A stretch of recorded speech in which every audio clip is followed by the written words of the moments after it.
नमस्कार, जय हिंद।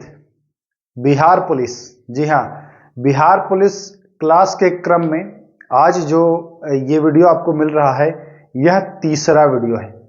इससे पहले मैं आपको दो वीडियो उपलब्ध करा चुका हूं। एक में मैं प्रथम विश्व युद्ध आपको कराया है मैंने, दूसरे वीडियो में मैंने आपको द्वितीय विश्व युद्ध कराया है। देखिए दोस्तों, मैं एक बार पुनः बता दूं कि बिहार पुलिस में जितने भी टॉपिक्स अब तक पूछे गए हैं, सारे टॉपिक्स का बिल्कुल डिटेल में क्वेश्चन आंसर हम लोग कर रहे हैं। तो लगभग 100 से 200 टॉपिक हो सकता है, संभवतः 100-200 टॉपिक होगा, 100-200 वीडियो भी बनेगा। तो धैर्य बना करके अगर आप इन सारे टॉपिक को कर लेते हैं अच्छे से, तो ये मान के चलिए कि बिहार पुलिस में आपका लगभग तय है होना, क्योंकि जितने टॉपिक मैं कराऊंगा सबको अच्छे से कर लीजिएगा और सबका नोट्स भी आप तैयार कर लीजिएगा।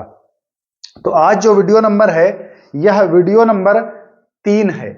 मैं यहां पर लिख देता हूं, 3 नंबर का है ये वीडियो। इससे पहले 2 वीडियो मैं दे चुका हूं, उन दोनों को जाकर के देख लीजिए, है ना। ये तीसरा नंबर का वीडियो है, बिल्कुल डिटेल में समझेंगे। एक बात मैं और बता दूं आप लोगों को कि हफ्ते में मैं 5 दिन आपको इसकी क्लास दूंगा। मंगलवार, बुधवार, गुरुवार, शुक्रवार, शनिवार। संडे और मंडे जो है वो क्लास बिहार पुलिस के लिए नहीं आएगा। तो आप लोग जब भी इस वीडियो को देखें, जैसे अभी अगर लाइव देख रहे हैं आप, तब तो सही है, जैसे आज मैं अपलोड किया, आज देख लिए, तब तो कोई दिक्कत नहीं। लेकिन आप 6 महीना बाद या साल भर बाद देखेंगे तो आपको कोई फर्क नहीं पड़ेगा, क्योंकि वीडियो का जो मैं प्लेलिस्ट बना दिया हूं उसमें आप एक एक करके सीक्वेंस में देख सकते हैं। लेकिन जो अभी चल रहे हैं, वर्तमान में हमारे साथ कर रहे हैं, तो उनको 2 दिन का बीच में जो है वो गैप मिलेगा, इतवार और सोमवार। ये बात आप ध्यान में रखिएगा। तो चलिए, आज का जो टॉपिक है ना, वो है भैया अमेरिका स्वतंत्रता संग्राम।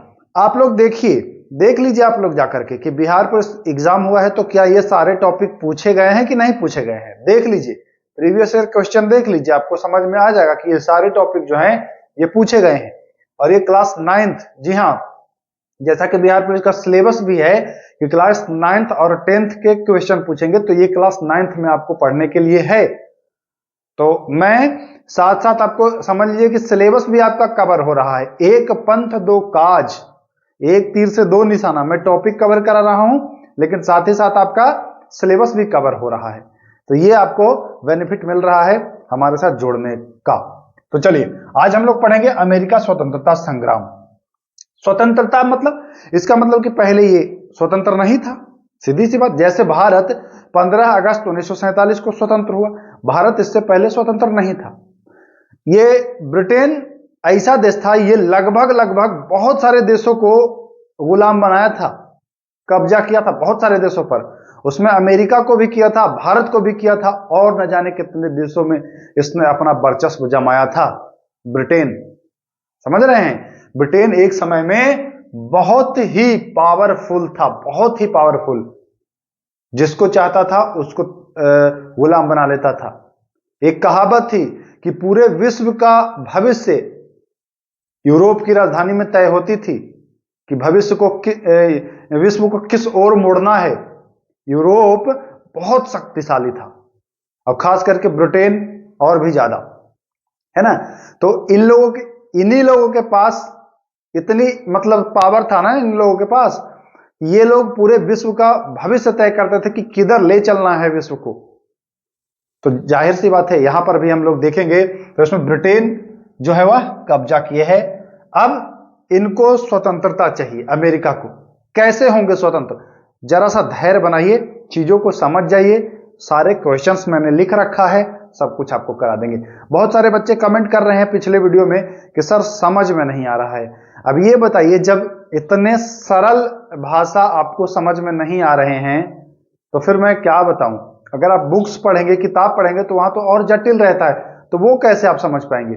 कोशिश करिए, हिंदी में ही तो बात करता हूं, इसलिए अंग्रेजी शब्द का प्रयोग न के बराबर करता हूं, ताकि आप बिल्कुल अच्छे से समझ जाएं। मुझे पता है कि हमारे वीडियो जो देखते हैं वो हिंदी भाषी क्षेत्र के हैं, तो हिंदी का प्रयोग करता ही हूं मैं, अंग्रेजी भाषा का प्रयोग बहुत ही कम, न के बराबर करता हूं। तब भी आपको समझने में क्या दिक्कत आती है, आई डोंट नो, मुझे नहीं पता क्या दिक्कत हो रही है आपको समझने में। चलिए खैर, हम लोग चलते हैं अमेरिका स्वतंत्रता संग्राम। देखिए ये गुलाम है, इसको स्वतंत्र मतलब हर किसी को, अगर आपको भी गुलाम बनाया जाए तो स्वतंत्र होने के लिए तो आप बेचैन होंगे ही, यहां भी यही हुआ। तो अमेरिका स्वतंत्रता संग्राम के कारण क्या क्या हैं, क्यों क्यों दिक्कत इनको होने लगी और क्यों ये स्वतंत्र होना चाहें, इस पर हम लोग फोकस करते हैं। तो पहला पॉइंट है उपनिवेशों के गवर्नर का उत्तरदायी न होना। देखिए जो उपनिवेश का मतलब कि जो अमेरिका, जैसे इंग्लैंड जिसको जिसको कब्जा किया था वो इंग्लैंड का उपनिवेश था, भारत भी इंग्लैंड का उपनिवेश था, अमेरिका भी उस समय इसका उपनिवेश था।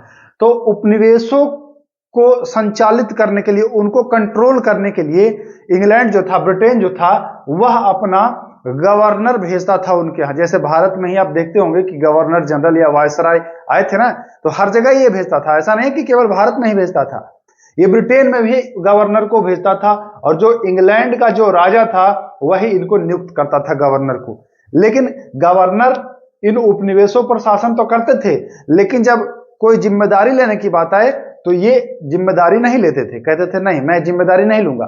मतलब इनको सताना, कर लगाना, जो भी चीज है ये करते थे, लेकिन इनकी रिस्पॉन्सिबिलिटी ये नहीं लेता था। तो इससे लोग जो थे वह बहुत दुखी थे कि भैया आप शासन तो हम पर चलाते हैं लेकिन हमारी समस्या को भी तो सुनिए, लेकिन ये नहीं सुनते थे। तो एक तो बात ये हो गई कि लोग जो थे वह एकदम गुस्सा में थे कि हमको इससे मुक्ति चाहिए, पहला पॉइंट। दूसरा पॉइंट, सप्तवर्षीय युद्ध। इंग्लैंड और फ्रांस के बीच जब युद्ध होता है, सप्तवर्षीय युद्ध, तो उसमें देखता है कि इंग्लैंड जो है वह जीतता है। फ्रांस भी कुछ हद तक, फ्रांस से भी कुछ हद तक इनको दिक्कत थी, किनको, उपनिवेश, क्योंकि फ्रांस भी इन पर कब्जा किया था कहीं ना कहीं, कुछ ना कुछ।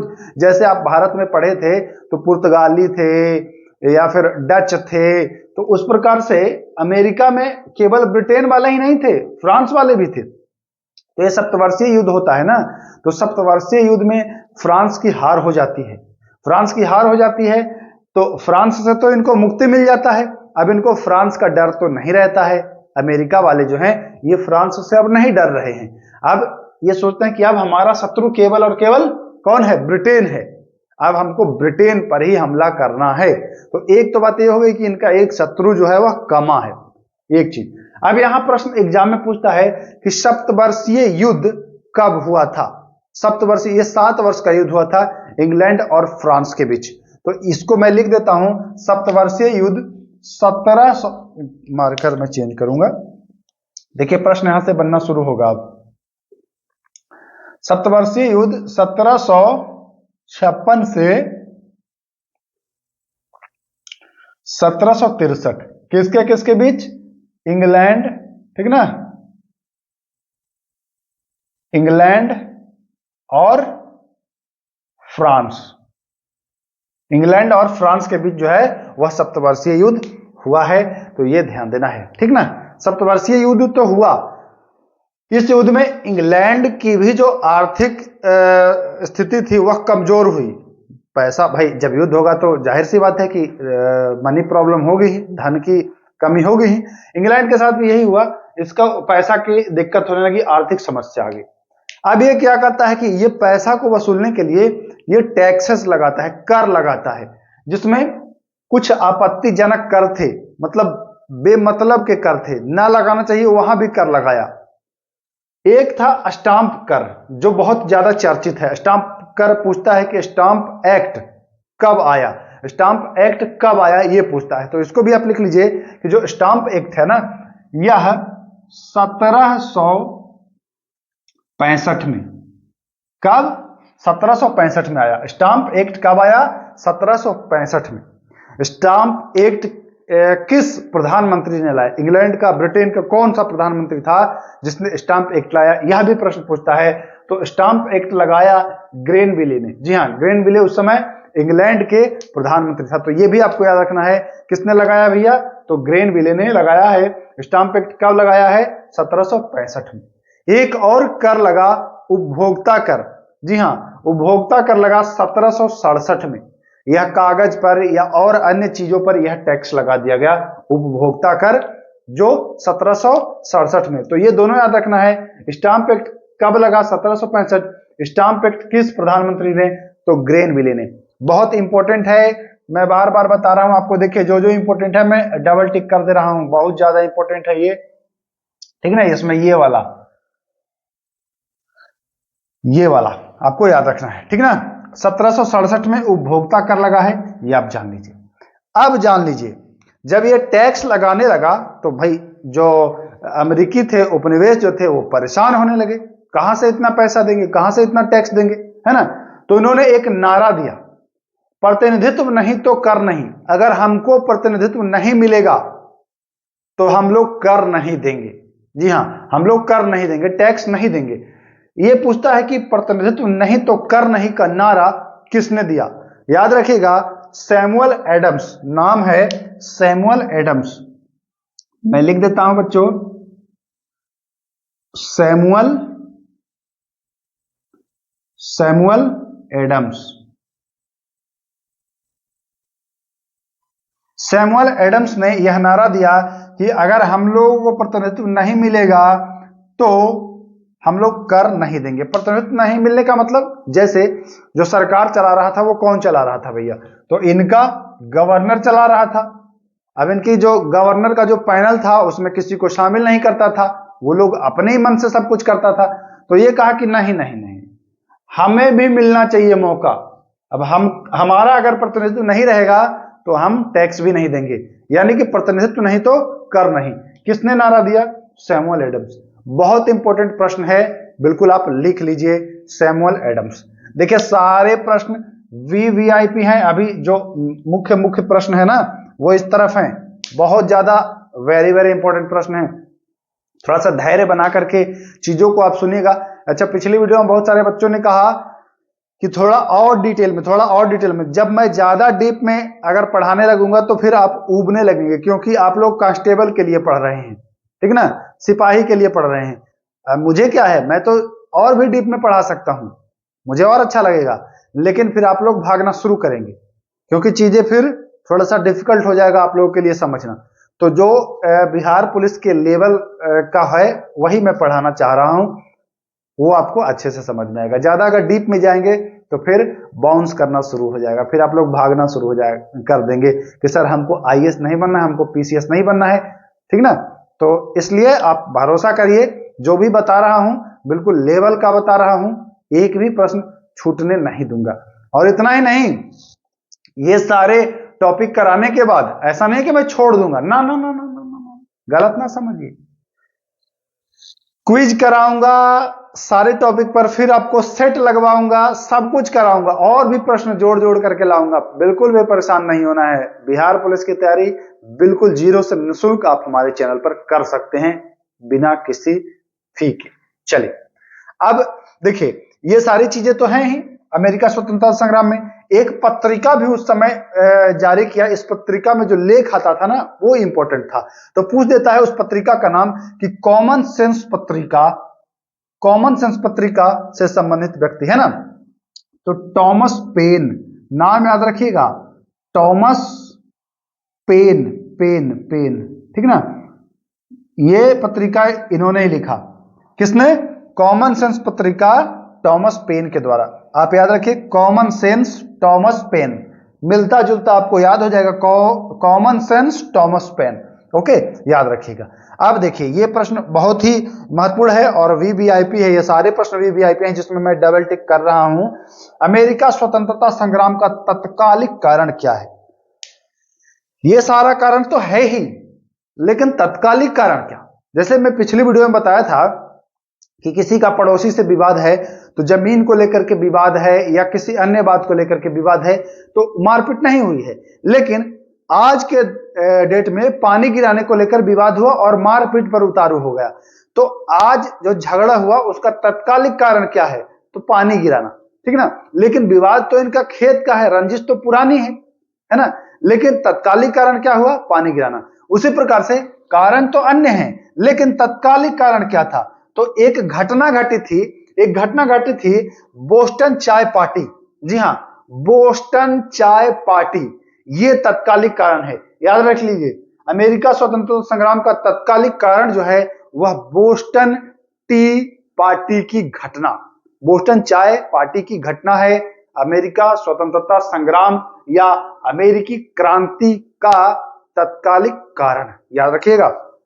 तिथि पूछ देता है कि यह बोस्टन टी पार्टी की जो घटना है यह कब घटी थी।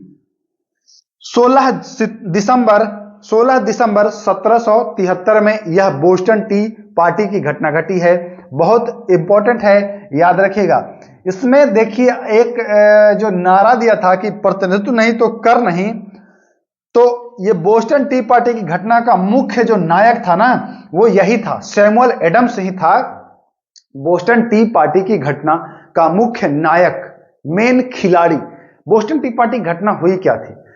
तो 1773 ईस्वी की मैं बात बता रहा हूं। 1773 ईस्वी में हुआ क्या कि भारत से डायरेक्ट चाय जो था वो अमेरिका ले जाना प्रारंभ हो गया। जी हां, भारत से डायरेक्ट अमेरिका, बिना ब्रिटेन गए हुए चाय जो है भारत से उठाए और अमेरिका ले जाया जा रहा था। और सब चीज पर टैक्स को समाप्त किया गया था, लेकिन चाय पर टैक्स नहीं समाप्त किया था इन्होंने, चाय पर टैक्स नहीं समाप्त किया था। ये लोग तो आग बबूला थे ही इन कारणों से, कहे कि ठीक है आओ। ये क्या किए, ये जो उपनिवेश थे ये क्या किए कि नकली भेष बनाए, सैनिक का भेष बनाए, और ये बोस्टन बंदरगाह पर ये लोग चले गए जो उपनिवेश थे, ठीक ना। और इनका जैसे ही चाय आया है, इसी तिथि को 16 दिसंबर को जैसे ही चाय आया है बोस्टन बंदरगाह पर, ये लोग क्या किए कि सारे चाय को समुद्र में फेंक दिए, सारे चाय को समुद्र में फेंक दिए। इसी घटना को बोस्टन टी पार्टी की घटना के नाम से जाना जाता है।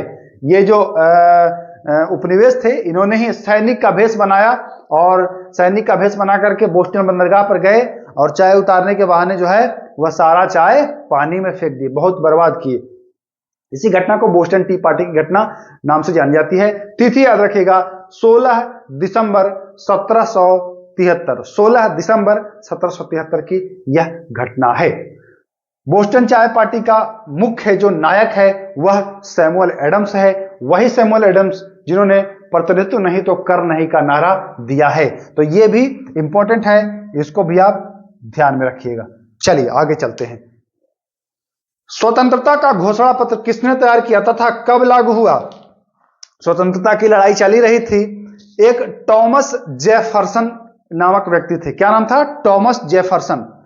इन्होंने ही स्वतंत्रता का घोषणा पत्र तैयार किया। किसका स्वतंत्रता? अमेरिका स्वतंत्रता का घोषणा पत्र तैयार किया और 4 जुलाई, जी हां 4 जुलाई को इस घोषणा पत्र को इन्होंने लागू किया।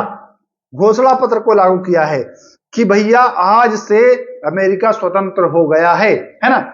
यह घोषणा पत्र 4 जुलाई 1776 को लागू हुआ है। कब? 4 जुलाई 1776 को। किसने घोषणा पत्र तैयार किया? तो टॉमस जेफरसन, नाम याद रखिएगा, टॉमस जेफरसन ने घोषणा पत्र तैयार किया और लागू हो गया 4 जुलाई 1776 को।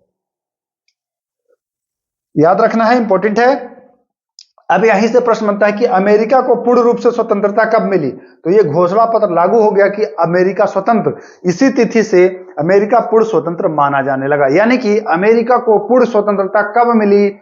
4 जुलाई 1776 को यह स्वतंत्र हुआ। इसका अपना घोषणा पत्र जो है वह जारी हो गया है। चलिए आगे चलते हैं। स्वतंत्रता संग्राम में अमेरिका का सेनापति कौन था? बहुत ही प्यारा, बहुत ही खूबसूरत क्वेश्चन, और यह प्रश्न बिहार पुलिस में पूछा भी गया है, हाल ही वाले एग्जाम में पूछा गया है। स्वतंत्रता संग्राम जो अमेरिका का जो स्वतंत्रता, अच्छा इसमें जो भी मैं बात करूंगा अमेरिका स्वतंत्रता संग्राम से भारत का मत समझ लीजिएगा, है ना, क्योंकि ये अमेरिका का स्वतंत्रता संग्राम हम लोग पढ़ रहे हैं।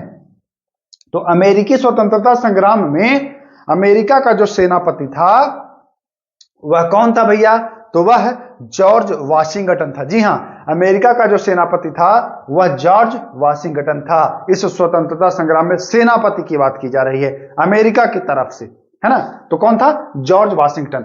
यही अमेरिका के प्रथम राष्ट्रपति बन जाते हैं। तो आपसे प्रश्न भी पूछा जाता है कि अमेरिका के जो प्रथम राष्ट्रपति हैं वह कौन थे? तो जॉर्ज वाशिंगटन। तो यह दोनों प्रश्न जो है यह टिक कर लीजिए और आपको याद कर लेना है, ठीक है ना। एक बार मैं वीडियो के लास्ट में आपको रिकॉल भी कराऊंगा, स्क्रीनशॉट लेने का भी मौका दूंगा, घबराइए मत, बने रहिए। चलिए अब चलते हैं हम लोग इस तरफ आगे।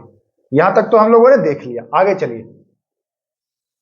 अब देखिए, अमेरिकी स्वतंत्रता संग्राम, आजादी तो मिल गई, बट चीजें व्यवस्थित नहीं हुई थी, है ना। जैसे भारत भी आजाद तो हो ही गया था, बट चीजें व्यवस्थित होते होते थोड़ा सा समय लगता है कि नहीं। यहां भी वही हुआ।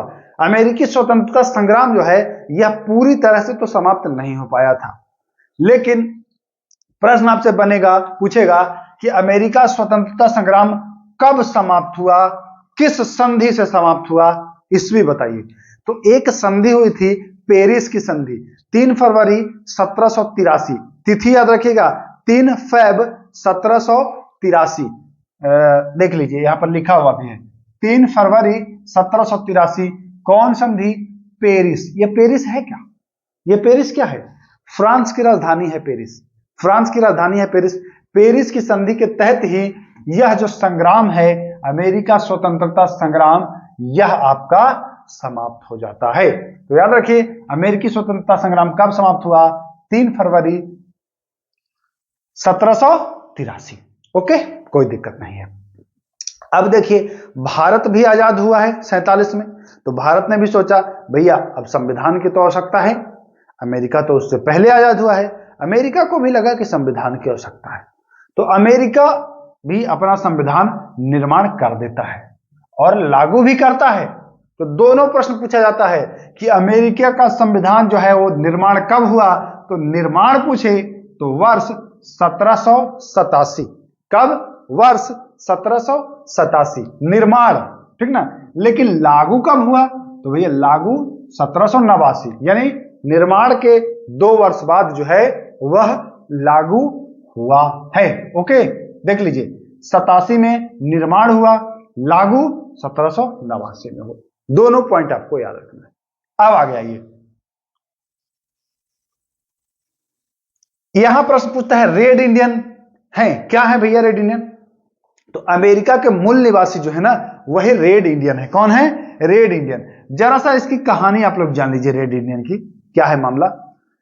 जो ये पुर्तगाली थे या यूरोपवासी जो भारत की खोज के लिए निकले थे, तो कुछ लोग भारत की खोजने आए थे, वही लोग पूरब में आए, कुछ लोग पश्चिम में गए, भारत खोजने गए।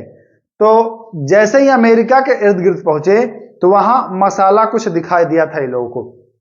जब कुछ लोग वहां दिखाई दिए, उनके बाल लाल लाल थे, तो ये कहे कि अरे मिल गया इंडिया, क्योंकि ये मसालों की खोज में निकले थे, भारत के जो खोज कर रहे थे तो मसालों की खोज में निकले थे। तो ये चले गए अमेरिका खोजते खोजते, और वहां जब इनको मसाला मिला तो इनको लगा कि हाँ इंडिया मिल गया। और कुछ लोग भी मिले, लेकिन कहा यहाँ के तो लोगों का बाल लाल है, भारत के तो लोगों का बाल काला था।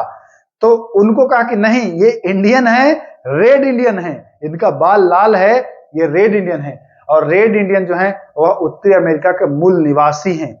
वो तो उत्तरी अमेरिका के थे, लेकिन भूलवश तो वो तो गलत समझ के ना कि इंडिया है, लेकिन वो तो पहुंच गया था अमेरिका में, तो उसको लगा कि यही इंडिया है, तो कह दिया कि अरे ये रेड इंडियन है, ये सब लाल भारतीय हैं भाई, लेकिन वो तो अमेरिका में चला गया था। तो रेड इंडियन जो है वह उत्तरी अमेरिका के मूल निवासी हैं, याद रखना है आपको। चलिए, यह जो स्वतंत्रता संग्राम है इसमें फ्रांसीसी सैनिक का नेतृत्व किसने किया था? देखिए, फ्रांस कुछ हद तक ना साथ दे रहा था अमेरिका का, फ्रांस साथ दे रहा था, क्योंकि फ्रांस को आपने देखा है कि यहीं हराया है, इंग्लैंड हराया है कि नहीं। तो भाई अगर हम किसी को हराए हैं तो वो हमारा शत्रु तो होगा ही, अंदर अंदर तो हमसे दुश्मनी करेगा ही। तो ये सहयोग कर रहा था अमेरिका का, फ्रांसीसी, ठीक है ना। तो एक प्रश्न पूछता है कि इस संग्राम में फ्रांसीसी सैनिक का नेतृत्व किसने किया था? तो जो नेतृत्व है वह कौन किया था? लित्याफे। नाम भी मैं लिख देता हूं, लित्याफे। अब आपसे प्रश्न पूछता है कि लित्याफे कहाँ का था, तो बता दीजिएगा लित्याफे जो है वह फ्रांस का था। यह फ्रांस भी जो था ना, यह इसकी मदद कर रहा था अमेरिका का। चलिए आगे चलते हैं। विश्व का पहला लिखित संविधान, अब जान लीजिए, आपने देखा कि अमेरिका का संविधान 1787 में निर्माण हुआ है, 89 में लागू हुआ है। पहला लिखित संविधान की अगर बात करें तो अमेरिका ऐसा देश है जिसने पहला लिखित रूप से संविधान लागू किया। इससे पहले लिखित संविधान किसी का था नहीं, मौखिक था बट लिखित नहीं था। तो प्रश्न बन जाता है कि विश्व का पहला लिखित संविधान किस देश का था? अमेरिका का था। और पहला धर्मनिरपेक्ष राज्य भी कौन है? वह भी अमेरिका ही है। पहला धर्मनिरपेक्ष राज्य जो है वह भी अमेरिका ही है। तो यह भी आपको ध्यान देना है। अब आप कहेंगे कि राज्य बोल रहे हैं सर, देश है ना, भारत भी एक प्रकार का राज्य ही है, ठीक, क्योंकि संविधान में ऐसा ही लिखा है भारत राज्य है, ठीक ना। अब ये मत समझ लिया कि हाँ भारत में तो 28 राज्य हैं, संविधान जब आप पढ़ेंगे तो उसमें राज्य ही बताया गया है। चलिए अभी हमने 3 चीज देखा। इनका सेनापति कौन था? George Washington. फ्रांसीसी का सेनापति लित्याफे था। अंग्रेज का सेनापति कौन था? बहुत इंपॉर्टेंट क्वेश्चन, और बहुत सारे बच्चे तो कहेंगे अरे ये तो हम जानते ही नहीं थे। लॉर्ड कॉर्नवालिस का नाम सुना है आपने? आप जब भारत के बारे में पढ़ रहे होंगे तो लॉर्ड कॉर्नवालिस का नाम आपने पढ़ा होगा। तो जो अमेरिकी स्वतंत्रता संग्राम था, इसमें अंग्रेज का जो सेनापति था ना, वह लॉर्ड कॉर्नवालिस ही था। मैं यहां पर लिख देता हूं कॉर्नवालिस, ठीक है ना। यही जो था इंग्लैंड के सेनापति था, अंग्रेजों की जो सेना थी उसका सेनापति यही था लॉर्ड कॉर्नवालिस। नाम याद रखिएगा, तीनों का नाम, फ्रांसीसी का नाम लित्याफे, अंग्रेज का नाम कॉर्नवालिस, और अमेरिकी सेना का सेनापति वाशिंगटन, जॉर्ज वाशिंगटन, याद रखना है आपको। चलिए एक सिद्धांत है लेसेज फेयर का सिद्धांत। लेसेज फेयर का सिद्धांत किसने दिया था? Adam Smith. नाम याद रखिएगा, ये पूछता है प्रश्न, इसलिए मैं इसको लिख दिया हूं एडम स्मिथ, ठीक ना। एडम स्मिथ, लेसेज फेयर का सिद्धांत। गणतंत्रात्मक शासन वाला पहला देश, तो आप जान ही गए संविधान लागू हुआ है तो यह अमेरिका ही हो जाएगा। मैं लिख दे रहा हूं, इसको भी आप लोग याद कर लीजिएगा, क्या है? अमेरिका है।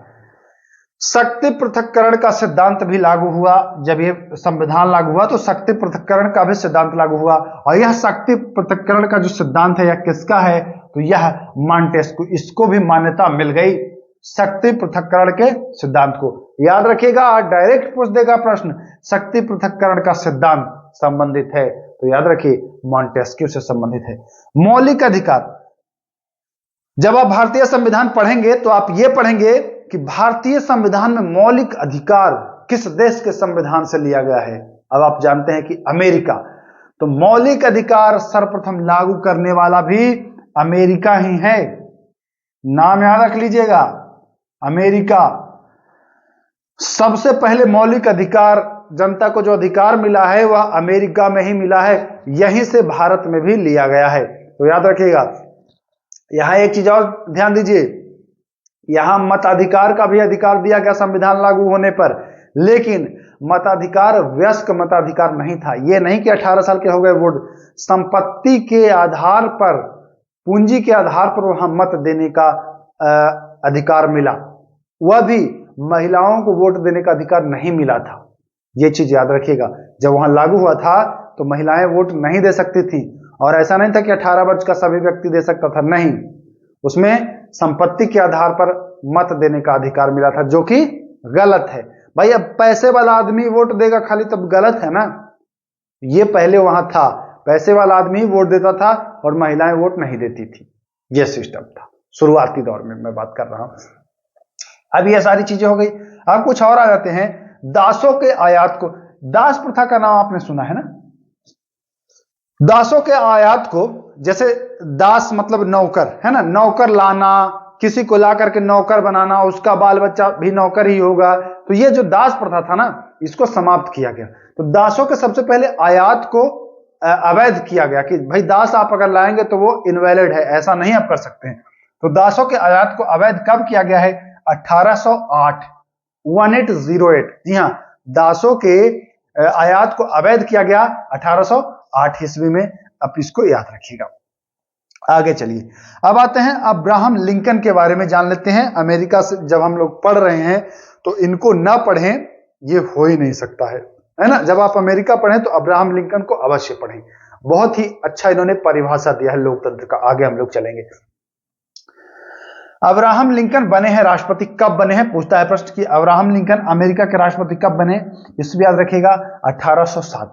5 वर्ष के बाद इनकी हत्या कर दी जाती है, यानी कि इनकी हत्या जो है वो 4 मार्च 1865 को जॉन विक्लिज ब्रूस, नाम याद रखे, जॉन विक्लिज ब्रूस ने 4 मार्च 1865 को इनकी हत्या करी है। जॉन विक्लिज ब्रूस ने, नाम याद रखिएगा, 4 मार्च 1865 को जॉन विक्लिज ब्रूस ने इनकी जो है वह हत्या कर दी है। इन्हीं के क्रम में अमेरिका में गृह युद्ध भी हुआ था। अमेरिका में गृह युद्ध हुआ तो कौन थे भैया? अब 1800 में ये थे, 1860 में ये थे। अब बताइए 1861 में अमेरिका में गृह युद्ध हो रहा है। गृह युद्ध का मतलब, गृह युद्ध हुआ किस लिए था जरा ये जान लीजिए। तो दक्षिणी और उत्तरी राज्यों में गृह युद्ध हुआ था। कुछ तो कह रहे थे कि नहीं दास प्रथा सही है, जो दक्षिणी वाले थे वो कह रहे थे कि नहीं दास प्रथा सही है। उत्तरी वाले जो थे वो कह रहे थे नहीं नहीं दास प्रथा तो गलत है। इसी बात को लेकर के जो है वह गृह युद्ध हो गया। और यहीं से प्रश्न आपसे पूछ दिया जाता है कि अमेरिका में गृह युद्ध कब शुरू हुआ? 12 अप्रैल 1861 को अमेरिका में जो है गृह युद्ध शुरू हो जाता है। ठीक ना। अब आइए, अब्राहम लिंकन आप देख रहे हैं कि 1860 में बन गए हैं वो क्या, राष्ट्रपति बन गए हैं। ठीक ना। अब यही क्या करेंगे कि भैया इस गृह युद्ध को समाप्त करेंगे, दासता को अंत भी करने वाले हैं। अब देखिए गृह युद्ध समाप्त कर पाते हैं या नहीं। चलिए आगे चलते हैं। तो देखिए गृह युद्ध 12 अप्रैल 1861 को। अब आगे चलते हैं। लिंकन ने दास प्रथा का उन्मूलन कब किया? दास प्रथा का इन्होंने अंत कर दिया कब? 1863 में 1 जनवरी 1863 में इन्होंने दास प्रथा का उन्मूलन कर दिया है। किसने? Abraham Lincoln. बहुत बढ़िया प्रश्न बन जाता है, प्यारा सा खूबसूरत सा। दास प्रथा का अंत अमेरिका में किसने किया था, या दास प्रथा का उन्मूलन अमेरिका में किसने किया था? बताएंगे अब्राहम लिंकन। ओके। लेकिन ये मार्च में मर गए हैं। ये गृह युद्ध समाप्त नहीं कर पा रहे हैं। देखिए गृह युद्ध समाप्त ये नहीं कर पा रहे हैं। गृह युद्ध से पहले ही ये मर गए हैं बेचारे, यानी कि गृह युद्ध से पहले ये मर गए हैं। लेकिन गृह युद्ध तो समाप्त हुआ ही हुआ ना। 26 मई 1865 को गृह युद्ध समाप्त होता है। गृह युद्ध शुरू कब होता है भैया? शुरू होता है 12 अप्रैल 1861 को। समाप्त कब होता है? 26 मई 1865 को, यानी कि 4 वर्ष चलता है गृह युद्ध। यह भी आपको ध्यान देना है। उत्तरी राज्य और दक्षिणी राज्य में, जो दक्षिणी राज्य थे दास प्रथा का समर्थन कर रहे थे, जो उत्तरी राज्य थे वह समर्थन नहीं कर रहे थे। जरा एक बात बताइए, वीडियो कैसा लग रहा है? चीजें आपको समझ में आ रही हैं या दिमाग के ऊपर से जा रहा है? अगर नहीं समझ में आ रही हैं तो बहुत ही दुख की बात है। इतनी सरल भाषा अगर आप लोग को समझ में नहीं आ रही है तो अब हम क्या ही कर सकते हैं, है ना। मैं बिल्कुल डायरेक्ट फैक्ट लिख करके लाया हूं। चीजों को मैं आपको कहानी की तरह बता भी रहा हूं। बहुत ही अच्छे से समझ में आ जाना चाहिए आपको। चलिए अब आते हैं, ये मर तो गए हैं लेकिन इन्होंने कुछ काम किया है, कुछ नारा दिया है, कुछ परिभाषा दिया है, उसको याद रखिए। बहुत बार पूछा जाता है परीक्षा में। आइए, इन्होंने लोकतंत्र की परिभाषा दी। प्रजातंत्र जनता का, जनता के द्वारा, जनता के लिए। यह परिभाषा लोकतंत्र का, यह परिभाषा है। यहां पर नारा लिखा गया है लेकिन यह परिभाषा है ना। लोकतंत्र की परिभाषा है कि प्रजातंत्र जनता का, जनता के द्वारा और जनता के लिए। यह किसने दिया है? यह अब्राहम लिंकन ने ही दिया है। किसने दिया है? अब्राहम लिंकन ने ही दिया है, याद रखिएगा। एक प्रश्न और है, दासता का अंत हुआ। दासता का अंत दक्षिणी कैरोलिना में हुआ है। कहां में हुआ है? दक्षिणी कैरोलिना में जो है वह दासता का अंत हुआ। एक प्रश्न और जान लीजिए, फिलोसोफिकल सोसाइटी की स्थापना किसने की थी? यही फिलोसोफिकल सोसाइटी। जी हां, फिलोसोफिकल सोसाइटी बेंजामिन फ्रैंकलिन। नाम याद रखिएगा, बेंजामिन फ्रैंकलिन। लिख लीजिए, चाहे तो आप लिख सकते हैं इसको। तो आई होप इतने सारे क्वेश्चन आपको अच्छे से समझ में आया है। मैं एक बार हट रहा हूं, फिर से आप स्क्रीनशॉट चाहे तो ले लें, क्योंकि बीच में थोड़ा सा आप स्क्रीनशॉट नहीं ले पाए होंगे। चलिए, तो मैं उम्मीद कर रहा हूं कि आपने स्क्रीनशॉट ले लिया है ना। वीडियो आपको अच्छा लगा है? अगर वीडियो अच्छा लगा है तो लाइक करिएगा और शेयर अवश्य करिएगा। और हाँ, मैं दो चीज और बता दूं कि हफ्ते में आपको 5 दिन इसकी क्लास मिलेंगे, 2 दिन आपको इसका क्लास जो है वो नहीं मिलेगा, क्योंकि और भी दूसरी चीजों के लिए मुझे क्लास लेने होते हैं। एक चीज और बता दूं, पिछली वीडियो में जब सेकंड विश्व युद्ध में पढ़ा रहा था तो उसमें अमेरिका कब शामिल हुआ था, उसमें डेट एक जगह सितंबर लिखा गया है जो दिसंबर होगा। यानी कि अमेरिका जो द्वितीय विश्व युद्ध में शामिल हुआ है ना, वह 8 दिसंबर 1941। मैं भूल बस सितंबर लिख दिया हूं, तो इसको जरा सा आप लोग करेक्शन कर लेंगे, सुधार कर लेंगे, है ना। 8 सितंबर था, वो 8 दिसंबर आपको कर लेना है बस। इसीलिए मैं आप लोगों से कहता हूं कि कमेंट करा करिए। मैं आप लोग के हर एक व्यक्ति का कमेंट पढ़ता हूं जब भी मुझे समय मिलता है तब। और जो चीजें देखिए, बहुत सी सारी बातें हैं, हम भी इंसान ही हैं, लिखने में या बोलने में कभी मिस्टेक हो सकता है। मैं ऐसा नहीं कह रहा हूं कि एकदम सब कुछ सही ही हो सकता है, एक आध चीजें जो है वो बोलने में या लिखने में गलती हो सकती है, हमसे भी, आपसे भी, या किसी से भी हो सकती है।